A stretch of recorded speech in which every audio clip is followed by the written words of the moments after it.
Des trains qui débordent et des passagers souvent excédés.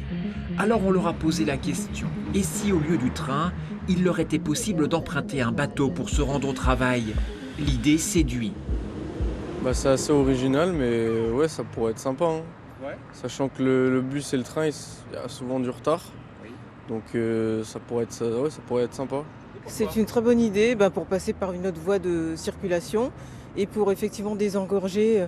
Au niveau du TER, il y a beaucoup trop de population. Ça désengorge, c'est sympathique, ça doit être aussi quand même écologique, je pense.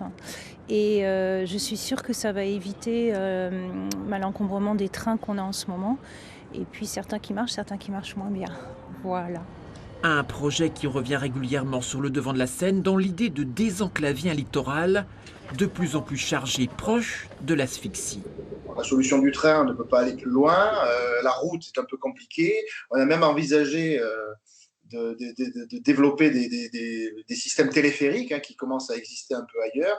Tout ça amène effectivement aujourd'hui à envisager une voie qui est assez classique, pour pas dire peut-être la plus ancienne, puisque c'était au départ la seule manière de rejoindre ce littoral, et en particulier la principauté de Monaco depuis Nice, c'était la voie du cabotage, la voie de la mer. Et donc on retrouve finalement cette méthode ancienne qui pourrait être appliquée avec une forme de modernité et à quelque part une sorte de clin d'œil de l'histoire. 3 communes seraient associées à cette navette maritime, Monaco, Nice et Cap d'Isle. Mais la liaison ne se ferait qu'entre ces 2 dernières communes. Une traversée d'une vingtaine de minutes et 30 rotations par jour.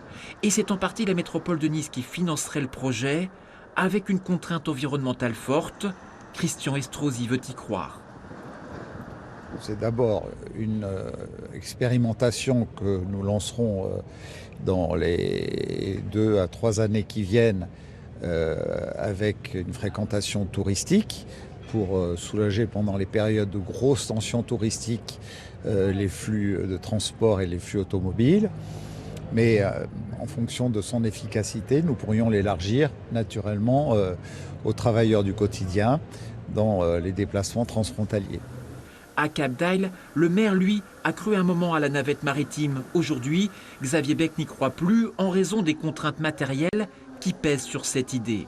Le problème, c'est que l'appel d'offres qui avait été lancé, la procédure de délégation de service public, n'a pas donné lieu à des résultats encourageants.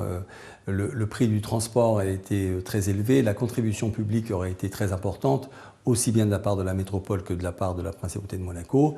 Et surtout, il y a, de mon point de vue, une incertitude quant à la régularité de ce mode de transport, car, je le répète, la Méditerranée, ce n'est pas un lac. Nous avons très régulièrement des coups de mer qui peuvent décourager les personnes qui emprunteraient cette navette de l'utiliser. Et je pense qu'ils préféreraient privilégier encore le train ou les modes de transport par bus ou par véhicule qu'ils emploient aujourd'hui. Des expériences analogues existent déjà dans notre région. Ainsi, des navettes permettent de relier Sainte-Maxime à Saint-Tropez en 15 minutes avec 4 rotations par heure. Le service est proposé 11 mois sur 12.